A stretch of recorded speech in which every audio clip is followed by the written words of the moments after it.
Ah, yes. The quest for the perfect composite. Pretty in the anterior, holds up and is sturdy in the posterior. I don't know, what are you using these days?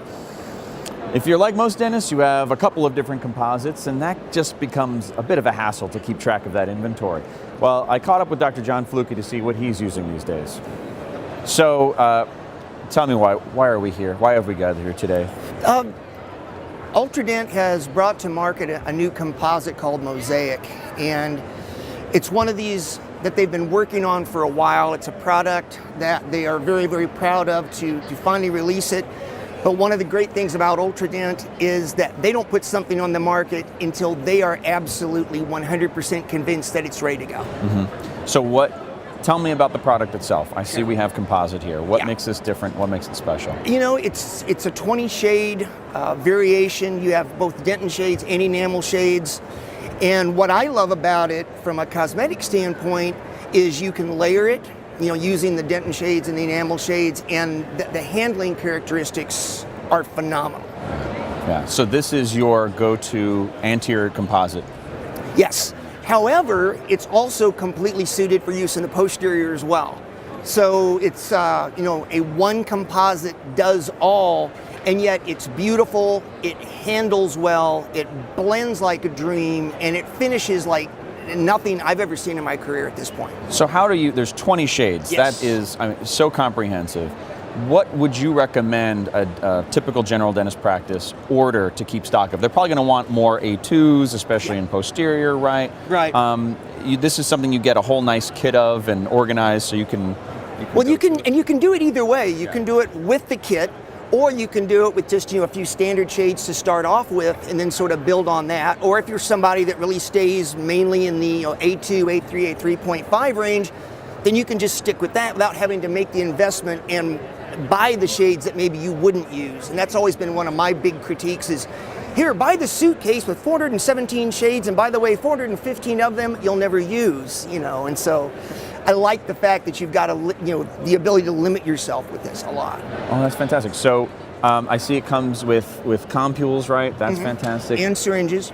And syringe. What do you use? I love the compules. Yeah. I'm a warmer guy, and so I warm them before I put them in place, although this doesn't really require that much. One of the things that I really love about the way they've designed it is it handles very, very well. It's creamy, it's easy to sculpt and kind of move across the face of the tooth. It doesn't stick to your instrument.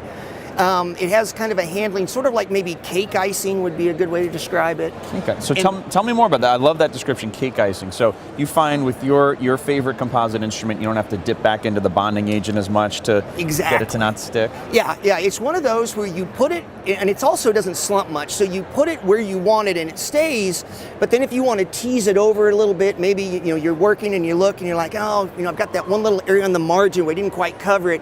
Well, you can just sort of tease it down with some type of a bladed instrument, and you don't pull the whole thing downward like an avalanche. It pretty much stays where it's put, but you can then close that little gap with some gentle pressure. Awesome. Yeah, the other thing that I really like is the shade guide, which is literally in a flexible little, it almost feels like something that Rubbermaid maybe would make. And then all of these individual pieces will come out and they're actually made out of the material. Oh, that's fantastic. You get a true representation of your shade guide. Exactly. And like I said, I love the flexibility of this. It's easy to clean. And the fact that you can see it all and the way it's all organized and lined up gives you exactly what you need, and you know where everything is. So, I've never seen a shade guide built like this before. And so I always want people to know about it. I love the way the shade guide works. It looks snug. You're not going to have loose tabs flying all over the place. No, that's definitely something that, you're not going to have things dropping out, hitting the floor and crawling around and looking for them later, or trying to clean them off in the middle of a procedure. Fantastic. Okay, so I'm about to open this up for the first time. What should I expect in terms of handability? What you're going to really feel is that once you get it down here on the paper and you start working with it, is you're just going to notice how you feel like you can really guide this stuff, which has always been my big thing on a lot of composites, is just that you can't get it to go where you want it to go, and then stay there. It absolutely does.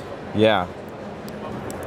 In fact, I humorously make the comment that, in my career, it always, you always want a perfect material like that. And then the first time you use it in the mouth, you put it in, and then you touch it, and you pick up your instrument. And it's like a wax pattern. It's like, how did that all get?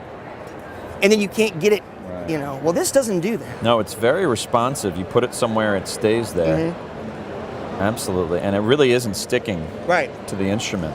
And we haven't dipped this. No. There's no, David Copperfield stuff that we've tinkered with the instrument or anything ahead of time.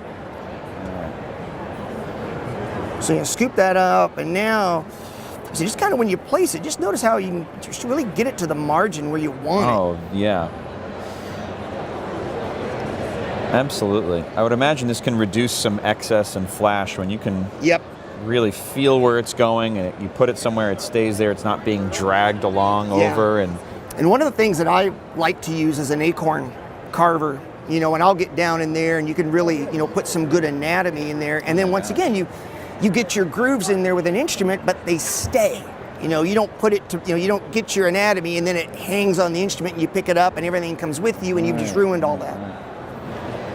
It is the furthest thing from runny, that is for sure. Yeah. And you're absolutely right. I feel like I'm getting that secondary, tertiary anatomy even just with a hand instrument. I don't have to say, all right, let me just put it in there and then I'll take a finishing burr and put in all that anatomy. I can do it right here, right now.